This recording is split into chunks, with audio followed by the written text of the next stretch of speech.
नमस्ते गुरुजी। नमस्ते। गुरुजी, लग्न ही सब कुछ है। तो कैसे पहचानेंगे कि मेरा लग्न, मैं इस लग्न में क्यों पैदा हुआ हूँ? बड़ा अच्छा लग्न की क्वेश्चन है। लग्न की बस डिग्री। बड़ा आसान है, बड़ा आसान है। हाँ गुरुजी। बड़ा आसान है। लगन हमारा शरीर है, और जब तक शरीर चल रहा है तभी तक हम इस धरती पे है। शरीर का चलना बंद, इसका मतलब हमारा टिकट कट गया है, कहीं और शिफ्ट कर दिया गया हमें। तो लगन इसलिए लगे, इसलिए कहते हैं कि लगन सब कुछ है। अब हमारा पास्ट लाइफ का क्या संबंध है, उस ग्रह को देखो। अगर आप कर्क लगन में पैदा हुए तो संबंध चंद्रमा से है। तो पीछे के संबंध को चंद्रमा से डिसाइड करो कि ऐसा क्या हुआ था। लग्नेश अच्छा बैठा है तो निश्चित रूप से आपने उस ग्रह से रिलेटेड पुण्य कर्म किए। लग्नेश कमजोर है, आपका उस ग्रह से रिलेटेड कर्माज अधूरा है, जिसे पूरा करना है और सजा प्राप्त करनी है।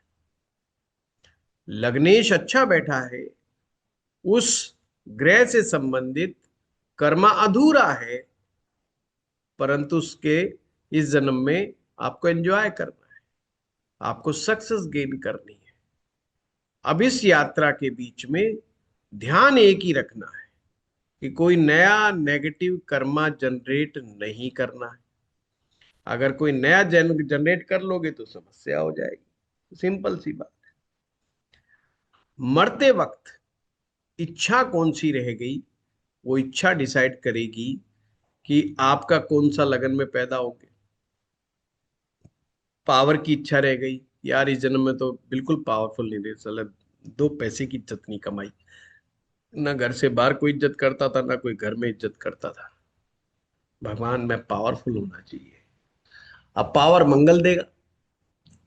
नेम फेम की रह गई दिमाग में बुढ़ापे में, इसलिए बुढ़ापे की माइंडसेट बहुत इंपॉर्टेंट है अगले जन्म के लिए। हम्म। इसलिए वो हमारे शास्त्र बड़े प्यारे हैं, हमारे ऋषि बड़े प्यारे हैं। उन्होंने कहा कुछ मत करो, माला पकड़ा दो। व्यक्ति ज्ञान की बात करेगा, जप की बात करेगा, और उसे कह दिया जाता है भाई मोह माया त्याग दे, धन के प्रति आसक्ति मत रख। धन के प्रति आसक्ति रखेगा दुकानदार बन जाएगा, सुबह से शाम तक मत्था टेकता रहेगा, सुबह से लेकर शाम तक बैठा रहेगा, सारी जिंदगी करता रहेगा, एंड लास्ट कुछ नहीं मिलना। धन को एंजॉय करने के लिए धन के प्रति आसक्ति नहीं होनी चाहिए। वो तो बुढ़ापा डिसाइड करेगा कि धन के प्रति आसक्ति है कि नहीं है। धन से आसक्ति से विमुक्ति, संतान को काम को डेलिब्रेट कर दो, उनके कामों में ज्यादा इंटरफेयर ना करो। जब तक सलाह ना मांगे सलाह मत दो। सलाह मांग रहे हैं फिर सलाह दो। बुजुर्ग हमारे, उनको अभ्यास नहीं है तो अपने बच्चों को खाम खाई की सलाह देते रहेंगे। मैं बुजुर्ग की बात कर रहा हूँ, मैं उन बच्चों की बात कर रहा हूँ जो हो गए 30 साल के, 32 साल के। मैं उनको बच्चे मान रहा हूँ उनके, और उनको वो बिना मतलब की सलाह देते रहते हैं। बिना मतलब की सलाह आवश्यकता से अधिक महिलाएं देती रहती है अपनी बहुओं को, झगड़े हो जाते हैं। सास बहू का झगड़ा इसीलिए प्रसिद्ध है। बहू तूने बर्तन ऐसे नहीं मांजा, तूने पोछा ऐसे नहीं लगाया, तूने कड़ी को ऐसे नहीं बनाया, कड़ी में तूने अदरक नहीं डाली, कड़ी में तूने वो नहीं डाला। बस वो कहती है मैं, मेरे को तेरे से बढ़िया आता है, वो कहती है ले मुझे तेरे से बढ़िया आता है ना। हाँ, तो वो आपस में लड़ती रहती है, जबकि दोनों में से किसी का भी घर नहीं हो। वो भी बाहर से आई है, वो भी बाहर से आई ना घर उसके बाप का ना घर उसके बाप का। पर वो कहती है बहू को कि घर तेरे बाप का है। अब बहू यही बात कह देती है कि कौन सा तेरे बाप का है। बस लड़ाई हो जाती है इसी बात पे। बात तो ठीक है, वो भी बहू बन के आई है। तो ये खाम खाई की किससे साहब। तो कुलकर्णी साहब, पीछे क्या थे वो तो भूल जाओ। कहने को तो मैं बहुत कुछ कह सकता हूँ, पर अब क्या है इस पर ध्यान दो। ज्योतिष की विद्या आपकी चेतना को चेतना का बोध कराने के लिए। हमारी चेतना जो होती है वो पहले भाव में होती है, फर्स्ट हाउस में, जैसे हम आत्मा कहते हैं। अगर हम कहते हैं हमें आत्म बोध करना है, तो भी हम यही कह रहे हैं कि लगन का बोध कर रहे हैं। लगन का बोध अच्छा अच्छा को नहीं होता। आप बुद्धिज्म में जाओ, वो भी आत्म बोध की बात करेंगे, वो भी लगन की बात कर रहे हैं। आत्मा का परमात्मा से मिलन की बात हो रही है, तो भी लगन की बात हो रही है। कहीं चले जाओ, बात लगन की ही होगी। किसी भी धर्म में चले जाओ, बात लगन की ही होगी। क्योंकि बात धर्म त्रिकोण की हो रही है, तो पहला त्रिकोण भी तो फर्स्ट हाउस ही है। पहला त्रिकोण भी फर्स्ट हाउस ही है। तो ये चीज है, पहले से मुक्ति नहीं प्राप्त करनी, पहले से को समझना है, बोध करना है। उसी पर थोड़ी देर फोकस करो, त्राटक करो, लगन को ही देखते रहा करो थोड़ी देर तक। बाबूजी, मैं कन्या लगन में हूँ, मैं कन्या लगन में। क्या करेगा कन्या लगन? कन्या लगन क्या चाह रहा है मुझसे? मैं कर्म, क्या मुझसे इंडिकेशन क्या है ये कन्या की? तो ध्यान में आना चाहिए, कन्या तो शुद्धि है। इसकी डिमांड शुद्धि की डिमांड है। ये प्योरिटी को चाह रहा है। बस तो लाइफ में शुद्धता लानी शुरू कर दो। सिंह लगन में पैदा हो गए हो, ये तो रॉयल साइन है, राजसी। वो किसी तरीके से राजा बन जाओ। रिक्शा भी चला रहे हो, कोई टेंशन मत लो, पर सब रिक्शा वालों को इकट्ठा करके उनके लीडर बन जाओ। बन गए राजा।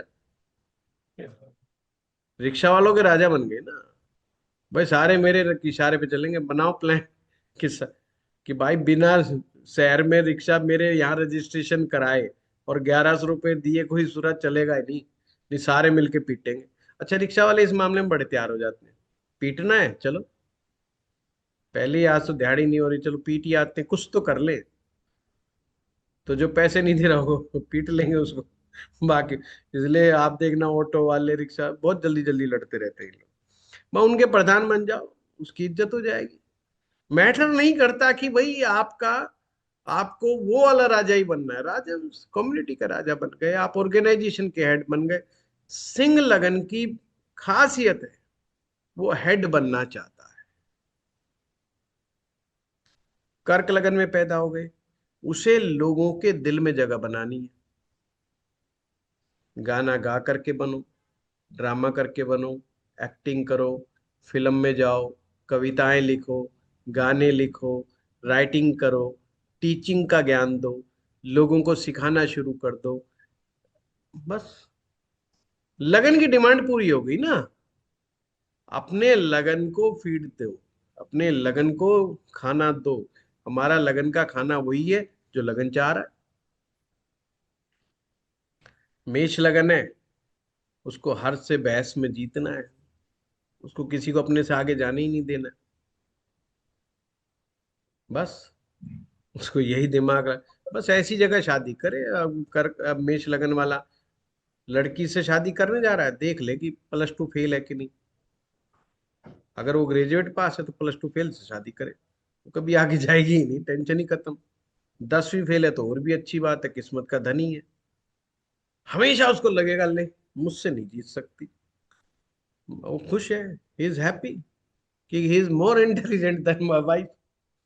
अब मेष लगन वाला आदमी ज्यादा पढ़ी लिखी वाइफ ले आया, हो गया झगड़ा। वो कैसे मानेगी? वो कहेगी मैं तो ग्रेजुएशन के साथ तो ये भी करके बैठा हूं। वो लड़की कैसे मान जाएगी? क्योंकि मैं तो तुझसे ज्यादा पढ़ी लिखी हूँ, नौकरी शुदा हूँ। लोग लगन को पहचान ले तो बस गड़बड़ियां काफी हद तक कम हो जाएंगी। धनु लगन के बारे में किसी ने लिखा है, धनु लगन किताबी कीड़ा है, उसको किताब चाहिए, उसकी भूख किताब है। धनु लगन में पैदा हो गए, one time one book. Always इस प्रिंसिपल को याद रखें, वन टाइम वन बुक। ऊपर बैठते बेटे हमेशा एक बुक उठाओ और बस उसे लिखो, नोट्स बनाओ, राइटिंग करो, अंडर राइटिंग करो, जो अच्छी बात मिल जाए मिलो। और शिद्दत से पढ़ना शुरू कर दो। धनु की मनपसंद जगह लाइब्रेरी है। लाइब्रेरी देखते ही उसकी आत्मा खिल उठती है। उसकी भूख ज्ञान की भूख है। बस वो ज्ञान को फीड करता रहे। ज्ञान बढ़ता रहेगा, उसकी तरक्की बढ़ती रहेगी। सिंपल। तुला लगन। तुला की भूख है बैलेंस की। है। तो पत्नी की बात माँ को ना बताएं, माँ की बात पत्नी को ना बताएं, बैलेंस बना के रखें। चतुराई की आवश्यकता है इसमें। हाँ बिल्कुल, एक्टिंग भी करनी पड़ेगी। बहू आते ही पूछेगी, माँ ने सिखा दिया तुझे? ऐसे नॉर्मल बने रहो जैसे कुछ हुआ ही नहीं। क्यों, क्या बात हो गई? अच्छा, माँ ने बताया नहीं तुम्हें? नहीं, माँ ने तो कोई ऐसी बात की नहीं, मुझे मुझे तो कुछ भी नहीं बात हुई। कोई बात हुई है तुम्हारी? हाँ, फिर वो तुम्हें बताएगी, तुम्हारी माँ ने ये सुन लो बड़े पेशेंसफुली। ऊपर से नीचे उतर के आओगे, माँ ने पकड़ लेना, इधर आ, अरे गधे के बच्चे इधर आ। बट क्यों, पति को तो गधा ही मानती है ना वो, ये गधे के बच्चे इधर आ। हाँ, क्या बोला तेरी घरवाली ने? सिखा दिया, पढ़ा दिया?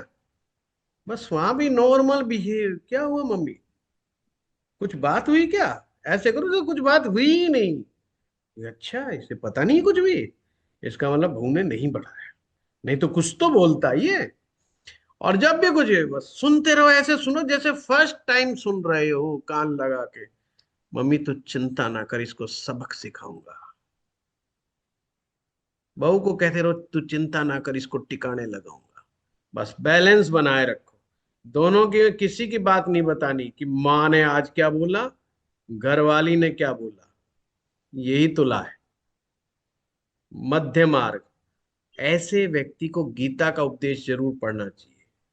भगवान कृष्ण मध्य मार्ग का रास्ता ही बताते हैं, है ना।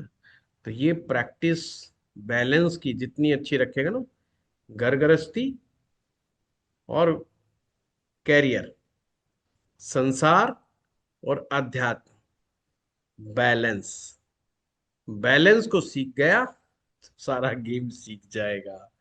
लड़के बेचारे क्या होते हैं, नए नई शादी हो रही होती है, ट्रेनिंग होती नहीं बेचारों की, बस तो वो वैसे ही समझ लो डिपार्टमेंट में भेज दिया ट्रेनिंग, दो पैसे की नहीं बेचारे की। अब वो कभी इस दीवार में टक्कर मार रहा है, कभी खंबे में टक्कर मार रहा है, कभी रसोई में टक्कर मार रहा है, इधर से माँ मार रही है, उधर से बीवी मार रही है। तो समझ में ही नहीं आ रहा बेचारे को कि हो क्या रहा है मेरी जिंदगी में। उसको लगता है शादी करके बहुत बड़ा पाप कर लिया।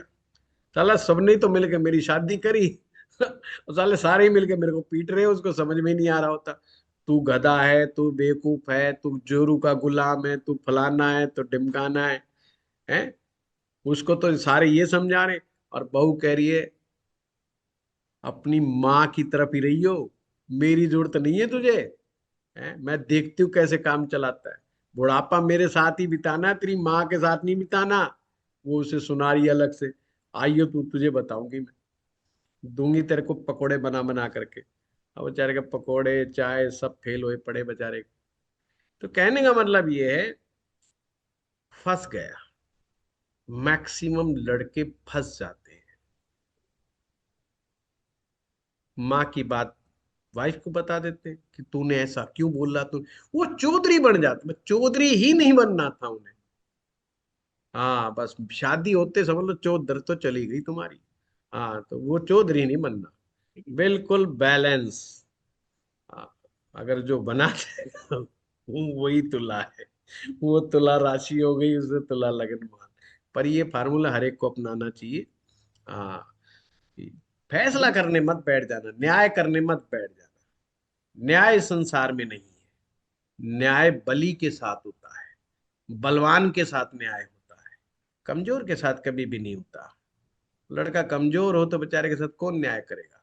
उधर से सास फोन कर करके धमका रही है, उधर से ससुर धर फोन फोन करके धमका रहा है, आ रहा हूं मैं तेरे घर वालों को देखूंगा। वो टेंशन में बचा रहा है कि अच्छा है, इधर से बुढ़ऊ भी आ रहा है, उधर से वो करे, आने दे सालों को, ससुराल वालों को डंडे सोटे तैयार रखो, सालों को टांगे तोड़ के भेजेगा। वो टेंशन में, फुल टेंशन में। बीवी कह रही है पुलिस कंप्लेंट कराऊंगी तेरी, साले सांप को थाने में अंदर कराऊंगी। वो कह रहे यार शादी क्या होगी, मेरी तो आफत होगी जान के। हमारे पास आते हैं बेचारे कई बार। मैं समझ सकता हूँ, पारिवारिक कंडीशन इतनी गड़बड़ हो जाती है, सुनाते हैं। और कमाल की बात बताऊं आप लोगों को, इन दोनों के बीच में सबसे ज्यादा गड़बड़ियां ये बाहर वाले ही कर रहे होते हैं। अच्छा देखो, लड़का लड़की का जब अफेयर चल रहा होता है ना, लड़ाई झगड़े उनमें भी होते हैं, पर किसी को कानो कान नहीं पता चलता, क्योंकि पट्टे बताते ही नहीं। ना लड़की अपने घर वालों को बताती, क्योंकि तो वो तो ये भी नहीं बता सकती कि अफेयर चल रहा है। लड़का की तो हिम्मत नहीं जो बता दे कि अफेयर चल रहा है। पट्टे कुछ नहीं बताते, दोनों मुंह सुजा लेते हैं, दोनों लड़ते रहते हैं, दोनों अपने आप ही कट्टा कट्टी चलती रहती है, अब्बा आप भी कट्टा कट्टी चलती रहती है उनके आपस में। किसी को कानो कान नहीं खबर लगता। बस शादी होते सुरे बैंड बाजा लेके सबको बता देते, तो सारे कूद पड़ते हैं उसके अंदर। इसीलिए सबसे ज्यादा झगड़े होते हैं। अगर पति पत्नी अपनी बातों को अपने तक रखें, तो काफी मसले सॉर्ट आउट हो जाते हैं। आप मसला सॉर्ट आउट कराने उन लोगों के साथ जाते हो, उन लोगों के पास जाते हो जिनके खुद के मसले आज तक नहीं सुलटे।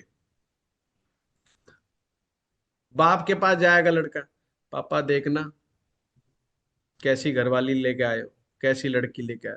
अरे इधर बाप का मसला अब तक नहीं सुलट रहा है। वो कहता तेरी माँ को देख, देख तेरी माँ को, ससुरे मेरी तरफ देख, तेरी वजह से मैं टिका हुआ हूँ। वो अपना रोना शुरू कर देगा, तेरी बात साइड में। वो कह रहा मैं अब तक साला परेशान चल रहा हूँ। अब आप ऐसे लोगों के पास जा रहे हो जो बेचारे खुद आज तक उनसे मसले सॉर्ट आउट नहीं हो रहे हैं। आप उनके पास जा रहे हो, उनसे सलाह मशवरा मांग रहे हो। सास ससुर के पास पहुंच गए कंप्लेंट करने के लिए। ससुर कंधे पे हाथ रख के कह रहा है बेटा फिर भी मेरी लड़की अच्छी है, मेरे दिल को देख, ज्यादा बात मत कर। मैं तेरे गम को समझ पा रहा हूँ, मैं तेरी परेशानी को समझ पा रहा हूँ, पर मैं तुझे जब बताऊंगा तो तू रोने लग जाएगा। साले इसकी माँ तो इससे भी ज्यादा गई हुई थी, तू कहाँ चक्कर में पड़ रहा है। तो इसकी बात का बुरा मान रहा है, इसकी बात तक का तो मैं भी आज तक बुरा नहीं माना भाई, जब तक जिंदा हूं। जे जे तेरी सास का बुरा मैं मानने लग गया तो मुझे भी सुसाइड करना पड़ेगा। तो आप ऐसे लोगों के पास, दो बुजुर्गों के पास जा रहे हो जिनके मसले आज तक बुढ़ापे तक खुद के सॉर्ट आउट नहीं हुए। आप उनसे मांग रहे हो जी देना, बताओ सलाह दो, लड़की को सुधारो, लड़के को सुधारो। उससे अपनी बीवी नहीं सुधरी, लड़की कहाँ सुधर जाएगी। तो ये है तुला। वृश्चिक का मतलब है सिक्रेसी। जब तक काम ना हो जाए उस काम का जिक्र मत करो, कभी भी जिक्र मत करो। मकर है restore your energy, always focus कि आपकी एनर्जी कहीं से निकल तो नहीं रही, एनर्जी नहीं जाने देनी। ऐसे लोगों की लिस्ट बनाओ जो तुम्हारी एनर्जी खींच ले जाते हैं। कई लोग होते हैं बड़ी एनर्जी खींच ले जाते हैं आपकी, आपको पता नहीं रहता। तुम उनको साइड करो पहले तो। लाइक माइंड लोगों का ग्रुप बनाओ, उन्हीं के साथ वार्तालाप करो जिनसे आपकी एनर्जी बढ़े। अपनी एनर्जी को स्टोर करो, मौन रह करके, चुप रह करके, प्राणायाम से, मेडिटेशन से। शनि की एनर्जी है ना, सीक्रेट एनर्जी है। तो ऐसे ही मकर है एनर्जी। मगरमच्छ करता क्या है, जब भी अटैक करता है, जब भी अटैक करता है पूरी एनर्जी और पूरी तैयारी के साथ, सामने वाले को मौका ही नहीं देता। तो जब भी किसी से बात करो किसी भी टॉपिक पे, पूरी तैयारी के साथ, पूरी एनर्जी के साथ, इससे पहले शांति बने रहो। कोई कुछ बोल रहा बोलने दो। तुम्हें लगता है इस मैटर में मेरा ज्ञान अधूरा है, या मैं जो है इस बात को पूरे ढंग से कह नहीं पाऊंगा, चुप हो जाओ, बिल्कुल शांत हो जाओ। हो गया मकर, मकर का फीडबैक। कुंभ, कुंभ का मतलब है समा लेना। आज दिग्बल की बात चल रही थी, तो शनि का जो दिग्बल होता है सहन शक्ति। सहन करने की शक्ति, समा लेना। किसी ने कुछ भी बोल दिया, बस समा अंदर डाल दो, जो आया अंदर, जो आया अंदर। उसकी बात किसी को मत बताओ, फलाना ये बोल गया, ढिमकाना ये कुछ नहीं बोल गया भाई। जो बोल जाए उसी को अंदर डाल, खत्म। कुछ नहीं दिखाई दे रहा बाहर से। घड़े के अंदर आप डाल देते हो, घड़े से क्या दिखाई देता है? वो तो हम ही मान लेते हैं कि इसमें दूध होगा, छाछ भी तो मिल सकती है, दही भी तो मिल सकता है। पुराने जमाने में तो पैसे छुपा दिया करते थे तो वो कुछ भी मिल सकता है, कर लो। मीन बड़ा प्यारा है। पैसा भी कमाना और भगवान को भी प्राप्त करना है, भक्ति भी करनी है, धन भी अर्जित करना है। धन भगवान को देना है, भगवान से धन मांगना है, गोल गोल चक्र भी बनाना है। भगवान जी, ज्यादा पैसा आ गया, अब क्या करना है? तेरे यहाँ जो भक्त आते हैं उनके लिए मैं ये कर देता हूँ, धर्म के लिए, कर्म के लिए, दान, पुण्य, पुष्प, हार, पाठ, पूजा, खर्चा करो, दिल खोल करके खर्चा करो। और वो ये मान के चलो, ये ही देने वाले हैं। तेरा तेरा तुझको ही अर्पण, तेरा तुझको ही अर्पण। बस इस फिलोसफी से चलो। मैंने ना कमाया, ना कुछ किया, ना मेरा, ये जो कुछ है इसी का, इसी को दे दो, बात खत्म। गोल राउंड है, मीन इज गोल राउंड। दो मछली हैं उसमें, एक ब्लैक, एक वाइट। वाइट मछली shows द डिवाइननेस, वाइट मछली shows द स्पिरिचुअल। और ब्लैक आपका मनी, रजस, ताकत, बल, संसार। एक अध्यात्म, एक संसार। ठीक है, चलिए, हो गया सब। गुरु जी, लग्न की डिग्री 1 डिग्री से कम हो तो 2 लग्नों का प्रभाव मिल जाएगा। हाँ, कष्ट लगन हो जाते हैं। 10 लग्न, 29 डिग्री, 29 डिग्री का, 1 डिग्री का जो हाँ। है ये कष्ट लगन माना जाता है। कष्ट का मतलब है दोनों का मिक्स रिजल्ट प्राप्त होगा, मिक्स रिजल्ट प्राप्त होता है, वो चीज है। उसमें मिथुन से रह गया 0 गुरु जी। से 15 डिग्री, और फिर 15 से 29 डिग्री। तो देखना होता है कि कौन सा लगन हम यहाँ मान रहे हैं। ये आपको बुधवार को हम सब कराएंगे, ये सब चीजें आएंगी। ठीक है। मिथुन रह गया गुरु जी। थैंक यू गुरु जी। मिथुन रह गया। गुरु जी एक प्रश्न मेरा भी है। मिथुन जो है पुरुष और महिला है, दोनों है उसमें। यानी कि व्यक्ति में महिला की तरह इमोशंस, दया भावनाएं होनी चाहिए, और पुरुष के अंदर तरह एक स्थिरता होनी चाहिए, स्टेबिलिटी होनी चाहिए, ठहराव होना चाहिए। यानी वो व्यक्ति प्रैक्टिकल हो, बट समय आने पर अगर उसे लगे कि कोई व्यक्ति वास्तव में जरूरतमंद है, उसके प्रति दया की भावना से उसको ट्रीटमेंट करना चाहिए। तो वो मिथुन होता है। मिथुन का हम कह लेते हैं दिमाग का मामला है, ये मामला, वो सब ऐसा नहीं।